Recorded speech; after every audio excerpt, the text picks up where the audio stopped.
Presented by MS Music and Films Ozan. Samastipur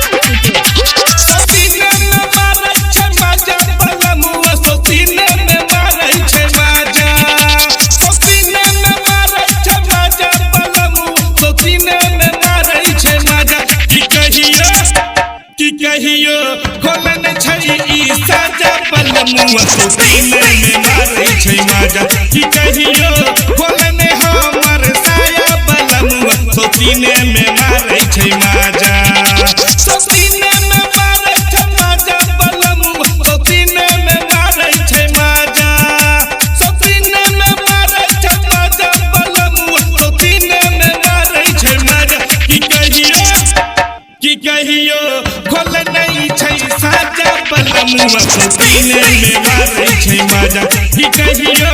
खोल नहीं छै साजा बलमुआ सोतीने में मारै छै माजा।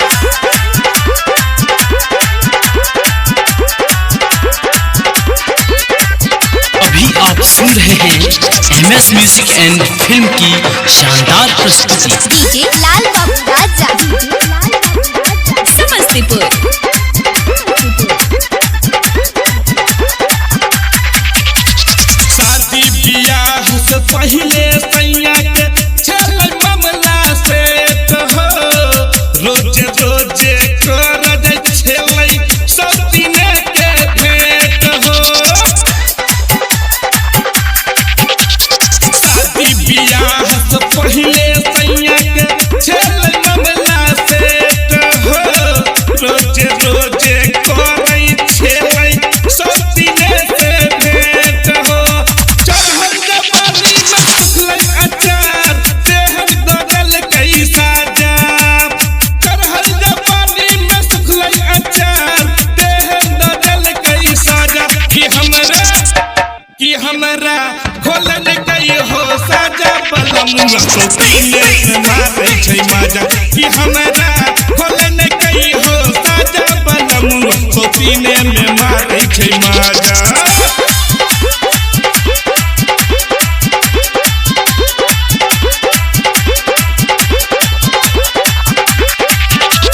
सिंगार कानै छै सखी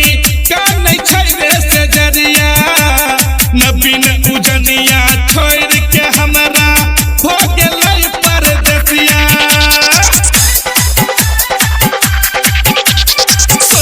सिंगार कानै छै सखी कानै छै रे से जरिया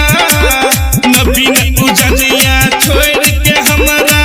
हो गेलै परदेसिया कोना बताबी सुनु सखी है कोना बताबी ना कोना बताबी सुनु सखी है कोना बताबी ना कि हमरा खोलन कई हो साजा बलमुआ सोतीने में मारै छै माजा कि हमरा खोलन कई हो साजा बलमुआ सोतीने में मारै छै। Recorded by MS Music and Films Ozan.